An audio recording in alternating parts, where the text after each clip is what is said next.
నమస్కారం డిఆర్టీవీ న్యూస్ కి స్వాగతం. హెడ్లైన్ చూద్దాం.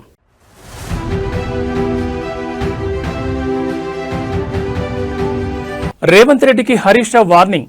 ఫోన్ ట్యాపింగ్ కేసులో సిట్ విచారణకు వెళ్లే ముందు సంచలన వ్యాఖ్యలు.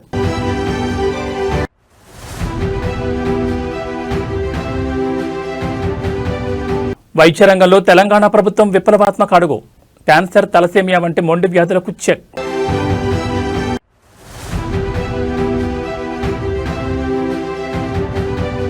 పసిడిని దాటేసిన వెండి, ఒక్కరోజే 12,000 పెరుగుదల.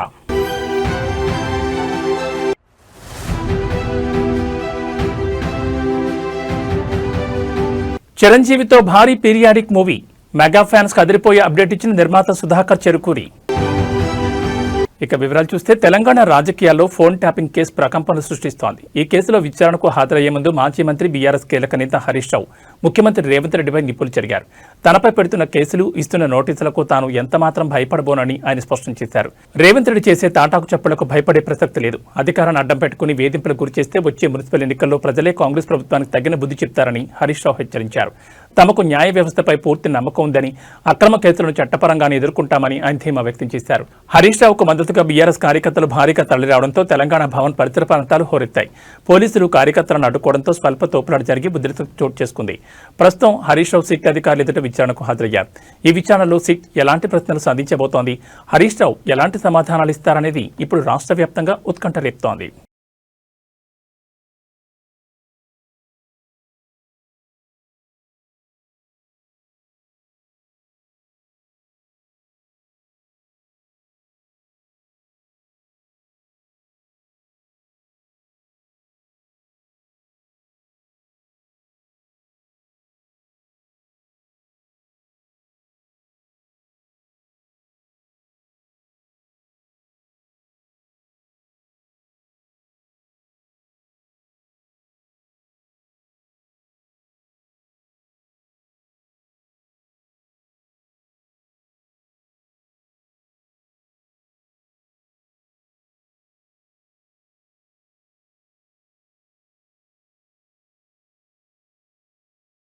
వైద్య రంగంలో తెలంగాణ మరో మైలురాయిని అధిగమించింది. నిరుపేదలకు ప్రాణదానం చేసేలా నిమ్స్ ఆసుపత్రిలో ఒక గొప్ప ప్రయోగానికి శ్రీకారం చుట్టారు మంత్రి దామోదర్ రాజనరసింహ. మందులతో నయం కాని మొండి వ్యాధులకు ఇక స్టెమ్ సెల్ థెరపీయే పరిష్కారం. క్యాన్సర్ అయినా, తలసేమియా అయినా దెబ్బతిన్న కణజాలాన్ని పునఃసృష్టి చేసే అద్భుత శక్తి ఈ స్టెమ్ సెల్ సొంతం. ఇప్పటి వరకు కేవలం బడా కార్పొరేట్ ఆసుపత్రులకే పరిమితమైన ఈ ఖరీదైన చికిత్సను ఇకపై సామాన్యులకు సైతం అందుబాటులోకి తెస్తోంది ప్రభుత్వం. విత్తనం నుంచి మహావృక్షం ఎలా వస్తుందో ఈ చికిత్సతో రోగులకు కొత్త జీవితం వస్తుందని మంత్రి ఆశాభావం వ్యక్తం చేశారు. అసలు ఈ స్టెమ్ సెల్ ల్యాబ్ ప్రత్యేకతలేంటి, అక్కడ జరిగే పరిశోధనలు రోగులకు ఎలా ఉపయోగపడతాయి అనేది స్పష్టంగా తెలియజేశారు.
తెలంగాణ ఇంటర్ విద్యార్థులకు అలర్ట్. మరికొద్ది రోజుల్లో పరీక్షలు ప్రారంభం కానున్న నేపథ్యంలో ఇంటర్ బోర్డు కీలక ప్రకటన చేసింది. నిమిషం ఆలస్యం అయితే పరీక్షకు అనుమతించారనే భయం కొద్దు.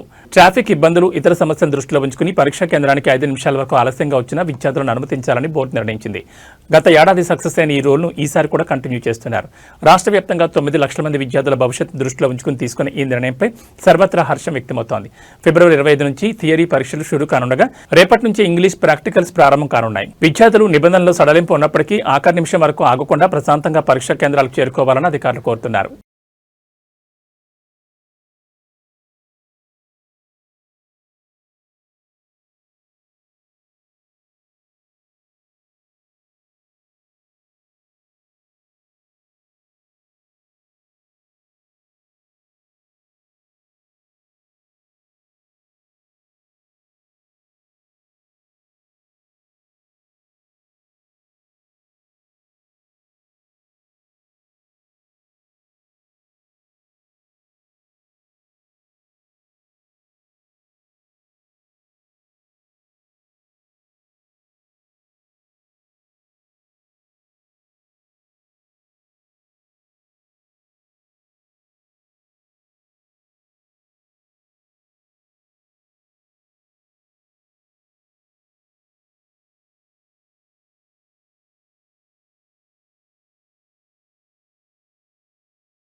ఏపీలో పారిశ్రామిక కళ వచ్చేస్తోంది. దాబోస్ గడ్డపై ముఖ్యమంత్రి చంద్రబాబు నాయుడు మ్యాజిక్ చేస్తున్నారు. ప్రపంచ దేశాల చూపు ఇప్పుడు ఆంధ్రప్రదేశ్ వైపు మళ్లేలా పావులు కదుపుతున్నారు. తాజాగా యూఏఈ ఆర్థిక మంత్రి అల్ మారీతో చంద్రబాబు భేటీ అయ్యారు. ఒకరు కాదు ఇద్దరు కాదు, ఏకంగా 40 యూఏఈ సంస్థలు ఏపీలో ఇన్వెస్ట్ చేసేందుకు రెడీ అయ్యాయి. ఏపీని లాజిస్టిక్స్ గేట్వే ఆఫ్ ఇండియాగా మార్చే లక్ష్యంతో మల్టీ మోడల్ లాజిస్టిక్ పార్క్ ఏర్పాటుపై కీలక చర్చలు జరిగాయి. మరోవైపు ఫుడ్ ప్రాసెసింగ్ రంగంలో కూడా యూఏఈతో చేతులు కలుపుతోంది ఏపీ సర్కార్. పునరుత్పాదక శక్తి నుంచి పోర్ట్ సిటీల అభివృద్ధి వరకు ఏపీ భవిష్యత్తును మార్చే భారీ ఒప్పందాలు త్వరలోనే కార్యరూపం దాల్చబోతున్నాయి.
ఏపీలోని ధాన్యం రైతులకు గుడ్ న్యూస్. ధాన్యం అమ్మిన రోజే నగదును నేరుగా మీ ఖాతాలో వేసేలా కూటమి ప్రభుత్వం కీలక నిర్ణయం తీసుకుంది. అన్నదాత సుఖీభవ అంటే మాటల్లో కాదు చేతల్లో చూపిస్తామంటున్నారు మంత్రి నాదెండ్ల మనోహర్. గతంలో ధాన్యం అమ్మితే డబ్బుల కోసం నెలల తరబడి తిరగాల్సి వచ్చేది. కానీ ఇప్పుడు కేవలం 24 గంటల్లోనే పేమెంట్స్ పూర్తి చేస్తున్న ప్రభుత్వం మరో అడుగు ముందుకేసి ధాన్యం కొన్న రోజే సాయంత్రానికల్లా ఖాతాలో నగదు జమ చేసేలా అధికారులకు ఆదేశాలు జారీ చేసింది. ఇప్పటి వరకు 9,800 కోట్ల రూపాయలను రైతుల ఖాతాల్లో వేసి రికార్డు సృష్టించింది. రవాణా సమస్యలు లేకుండా స్పెషల్ ట్రైన్లను కూడా రంగంలోకి దించింది ప్రభుత్వం. తేమ శాతం, గోనె సంచుల ఇబ్బందులు లేకుండా రబీకి పక్కా ప్రణాళిక సిద్ధం చేసింది.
రక్షించాల్సిన చేతులే వంచనకు ఒడికడితే న్యాయం వెన్నుచూపదని ఈ తీర్పు నిరూపించింది. ప్రేమ పేరుతో ఓ యువతి జీవితాన్ని చిన్నాభిన్నం చేసిన ఎస్ఐ రవితేజకు గుంటూరు కోర్టు 10 ఏళ్ల జైలు శిక్ష విధించింది. పోలీస్ స్టేషన్లో లా అండ్ ఆర్డర్ కాపాడాల్సిన అధికారి పెళ్లి పేరుతో ఓ నర్సును నమ్మించి గొంతుకోశాడు. అధికారి ఉంది కదా అని వెర్రవీగిన రవితేజపై అత్యాచారంతో పాటు అట్రాసిటీ కేసు నమోదైంది. గత ఏడాది కాలంగా సాగిన ఈ న్యాయ పోరాటంలో చివరికి బాధితురాలకి న్యాయం చేకూరింది. యూనిఫామ్పై నమ్మకాన్ని వమ్ము చేసిన ఏ అధికారైనా చట్టం ముందు సమానమే అని కోర్టు ఈ తీర్పు ద్వారా స్పష్టం చేసింది.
ఆస్తి కోసం తండ్రిని కొడుకు, కొడుకుని తండ్రి చంపుకునే రోజులివి. కానీ నంద్యాల జిల్లాలో ఒక వృద్ధ దంపతులు మాత్రం మా ఆస్తి మాకొద్దు, ఆ రామయ్యకు సొంతమంటూ 2 కోట్ల రూపాయల ఆస్తిని విరాళంగా ఇచ్చేందని ఆశ్చర్యపరిచారు.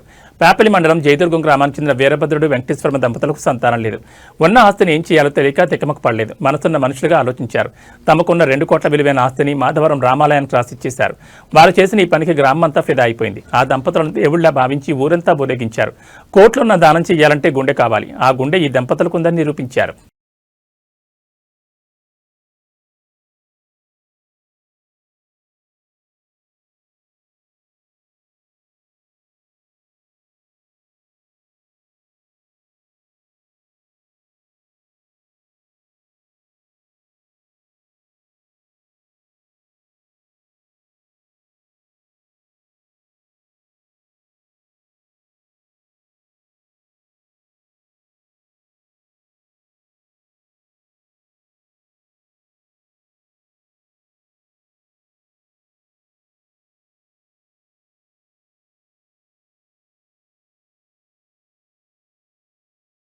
వీధి కుక్కల హత్యలపై ప్రముఖ యాంకర్ రష్మి గౌతమ్ తీవ్రస్థాయిలో విరుచుకుపడ్డారు. హైదరాబాద్ ప్రెస్ క్లబ్లో జరిగిన సమావేశంలో మాట్లాడుతూ మూగజీవాల పట్ల మనుషులు ప్రదర్శిస్తున్న క్రూరత్వంపై కన్నీటి పర్యంతమయ్యారు. తెలంగాణలోని కొన్ని గ్రామాల్లో వందలాది కుక్కలను విష ఇంజెక్షన్లు ఇచ్చి చంపడంపై ఆమె ఆవేదన వ్యక్తం చేశారు. కుక్కలు కరుస్తున్నాయని వాటిని చంపేయడం పరిష్కారం కాదు, అది అమానుషమని పేర్కొన్నారు. అడ్డుగా ఉన్నాయని మూగజీవాలను చంపేస్తున్నారు. రేపు ముసలివారై అడ్డుగా ఉన్నారని అమ్మానాన్నలు కూడా వదిలించుకుంటారా అంటూ సమాజాన్ని సూటిగా ప్రశ్నించారు. మీడియా తీరుపై విమర్శించారు. మీడియా కేవలం కుక్కలు కలిసిన వార్తల్ని హైలైట్ చేస్తోందని, కానీ వాటిపై జరుగుతున్న హింసను ఎందుకు చూపడం లేదని ప్రశ్నించారు. దుస్తుల వివాదంపై సెటైర్లు వేశారు. మన సంస్కృతి అంటే కేవలం వేసుకునే బట్టలు కాదని, తోటి జీవుల పట్ల చూపించే కరుణే నిజమైన సంస్కృతి అని రష్మి వ్యాఖ్యానించారు.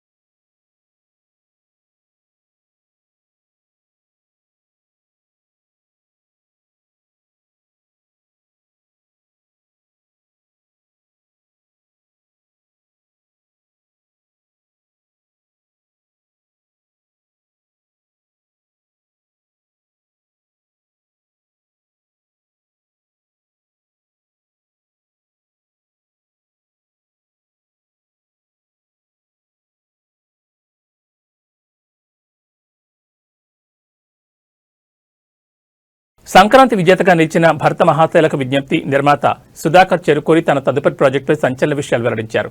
నాని హీరోగా వస్తున్న ది ప్యారడైజ్ విడుదల వాయిదా నుంచి చిరంజీవితో చేయబోయే భారీ పీరియాడిక్ సినిమా వరకు పలు కీలక అప్డేట్స్ ఇచ్చారు. మెగాస్టార్తో పీరియాడిక్ డ్రామా ఉంటుందని చెప్పారు. చిరంజీవి హీరోగా 1970 నాటి పరిస్థితుల నేపథ్యంలో ఒక భారీ పీరియాడిక్ సినిమాను నిర్మిస్తున్నట్లు ఆయన స్పష్టం చేశారు. ది ప్యారడైజ్ తర్వాత ఈ ప్రాజెక్ట్ పట్టాలెక్కనుంది. మార్చిలో విడుదల కావాల్సిన నాని సినిమాను రామ్ చరణ్ పెద్ది సినిమాతో పోటీ పడకుండా ఉండేందుకు వాయిదా వేస్తున్నట్టు తెలిపారు. సమ్మర్ రేసులో ఈ సినిమా వచ్చే అవకాశం ఉంది. దుల్కర్ సల్మాన్, పూజా హెగ్డే కాంబినేషన్ లో వస్తున్న సినిమా కోసం అమెరికాలో 35 రోజుల పాటు భారీ షెడ్యూల్ ప్లాన్ చేసినట్లు వెల్లడించారు. చిన్న సినిమాగా వచ్చి సంక్రాంతి బరిలో నిలిచిన భర్త మహాశైలకు విజ్ఞప్తి. ఏపీలో బ్రేక్ ఈవెన్ సాధించిందని, ఫ్యామిలీ ఆడియన్స్ వల్లే ఇది సాధ్యమైందని ఆయన ఆనందం వ్యక్తం చేశారు.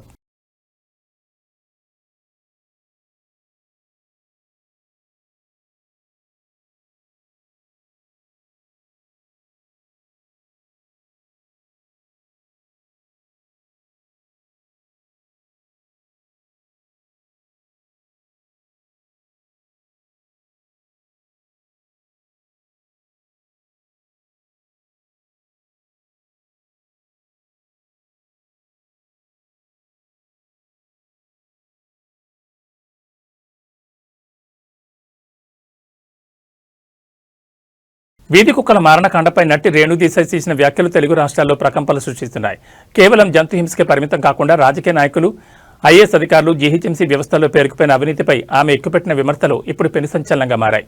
రాజకీయ నాయకుల నుంచి న్యాయ వ్యవస్థ వరకు ఎవరినీ వదలకుండా రేణు దేశాయ్ చేసిన వ్యాఖ్యలు సోషల్ మీడియాను షేక్ చేస్తున్నాయి. ప్రముఖ ట్రావెల్ యూట్యూబర్ అన్వేష్ ఈ వ్యాఖ్యలకు పూర్తి మద్దతు ప్రకటించారు. 2026కి ఇదే బెస్ట్ స్పీచ్ అంటూ ఆమె ధైర్యాన్ని కొనియాడారు. మరాఠీ బిడ్డ అయిన రేణు దేశాయ్ను చూస్తుంటే సాక్షాత్తు ఛత్రపతి శివాజీ మహారాజ్ ఆత్మ పూర్ణట్లుగా అనిపిస్తోందని అన్వేష్ వ్యాఖ్యానించారు. భారత్లో 4,500కు పైగా రాజకీయ పార్టీలు ఉండడం వల్లే అవినీతి రాజ్యమేలుతోందని, పార్టీల సంఖ్య తగ్గితేనే వ్యవస్థ మారుతుందని అన్వేష్ తన అభిప్రాయం వ్యక్తం చేశారు. ఈ పరిణామాలు ఇప్పుడు సోషల్ మీడియాలో నెటిజన్ల మధ్య పెద్ద యుద్ధానికి దారితీస్తున్నాయి. ఒక వర్గం ఆమె మాటల్లో వాస్తవం ఉందని అంటుంటే మరో వర్గం వ్యవస్థలను విమర్శించడానికి తప్పుపడుతోంది.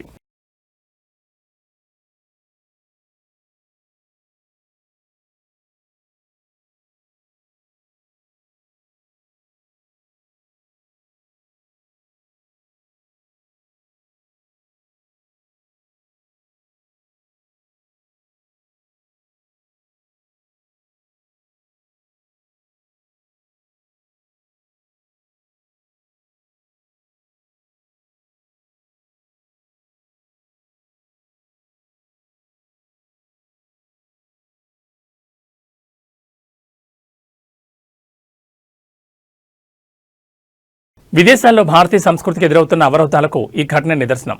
నుదుటిన తిలకం పెట్టుకుని పాఠశాలకు వెళ్లిన ఒక 8 ఏళ్ల బాలుడు అక్కడ ఎదురైన వింత పరిస్థితులకు భయపడి చివరికి బడి మారాల్సి వచ్చింది. లండన్లోని ఒక ప్రముఖ పాఠశాలలో ఈ అమానుష ఘటన వెలుచూసింది. హిందూ సాంప్రదాయం ప్రకారం తిలకం పెట్టుకున్న బాలుడిని తోటి విద్యార్థులు, ఉపాధ్యాయులు ఏదో వింత జీవిలో చూడడం ప్రారంభించారు.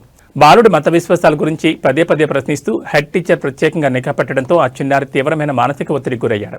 తమ ఆచారాల గురించి స్కూల్ యాజమాన్యానికి వివరించినా వారు పట్టించుకోలేదు. ఈ వివక్షను భరించలేక తమ బిడ్డ భవిష్యత్ కోసం తల్లిదండ్రులు ఆ స్కూల్ మానిపించి మరో పాఠశాలలో చేర్పించారు. గతంలో కూడా ఇదే పాఠశాల నుంచి ఇలాంటి కారణాలతోనే మరో 4 హిందూ విద్యార్థులు బయటకు వెళ్లడం గమనార్హం.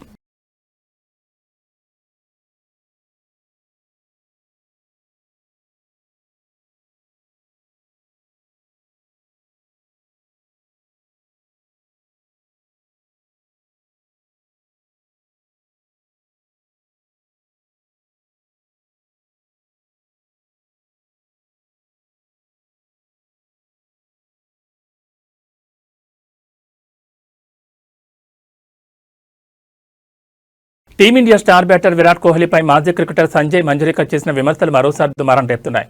కోహ్లీ టెస్ట్ క్రికెట్కు రిటైర్మెంట్ ప్రకటించి వన్డేలను విధించుకోవడాన్ని విమర్శిస్తూ కోహ్లీ అన్ని ఫార్మాట్ల నుంచి తప్పుకుంటే బాగుండేదని మంజ్రేకర్ చేసిన వ్యాఖ్యలపై కోహ్లీ సోదరుడు వికాస్ కోహ్లీ తీవ్రంగా స్పందించారు. కోహ్లీ న్యూజిలాండ్పై సెంచరీ బాధిన తరుణంలో వికాస్ సోషల్ మీడియా వేదికగా స్పందించారు. అసలు ఏ ఫార్మాట్ సులువో మిస్టర్ ఎక్స్పర్ట్ చెప్పగలరా అంటూ మంజ్రేకర్ను పరోక్షంగా నిలదీశారు. ఏదైనా చెప్పడం సులభం, కానీ అక్కడ ఉండి చేయడం చాలా కష్టమంటూ కోహ్లీ పడ్డ కష్టాన్ని గుర్తు చేస్తూ వికాస్ తన థ్రెడ్స్ ఖాతాలో పోస్ట్ చేశారు. జో రూట్, స్మిత్ వంటి ఆటగాళ్లు టెస్టులు రాణిస్తుంటే కోహ్లీ సులువైన వన్డేలను ఎంచుకున్నాడని మంజ్రేకర్ విమర్శించడం ఈ వివాదానికి దారితీసింది.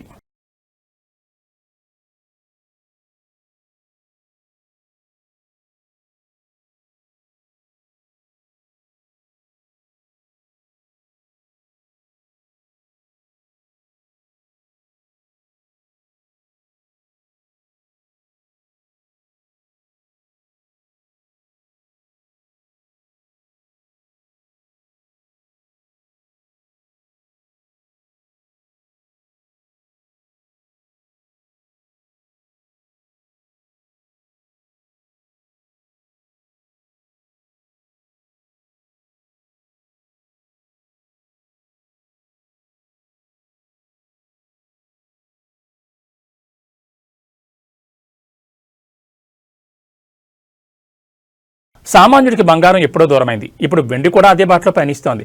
గత 4 రోజుల్లో వెండి ధరలు ఆకాశాన్ని తాకాయి. నిత్యం వాడే ఎలక్ట్రానిక్స్ నుంచి సోలార్ ప్యానెల్స్ వరకు వెండి డిమాండ్ పెరగడమే ఈ ధరల పెరుగుదలకు ప్రధాన కారణమని నిపుణులు విశ్లేషిస్తున్నారు.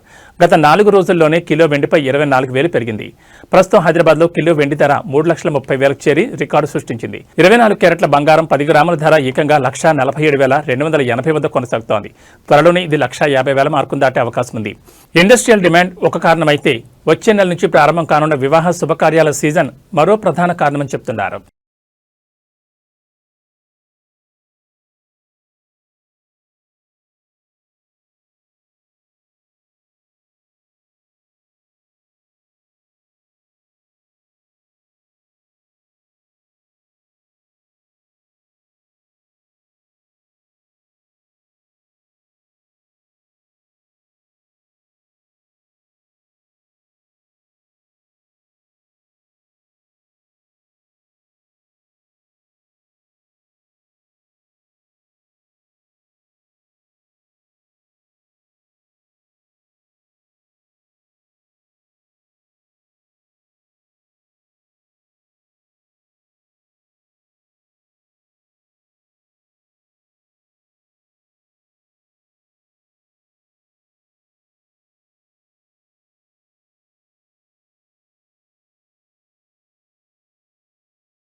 ఏవీ బులెటిన్ విశేషాలు మరో బులెటిన్లో మళ్ళీ కలుసుకుందాం. నమస్కారం.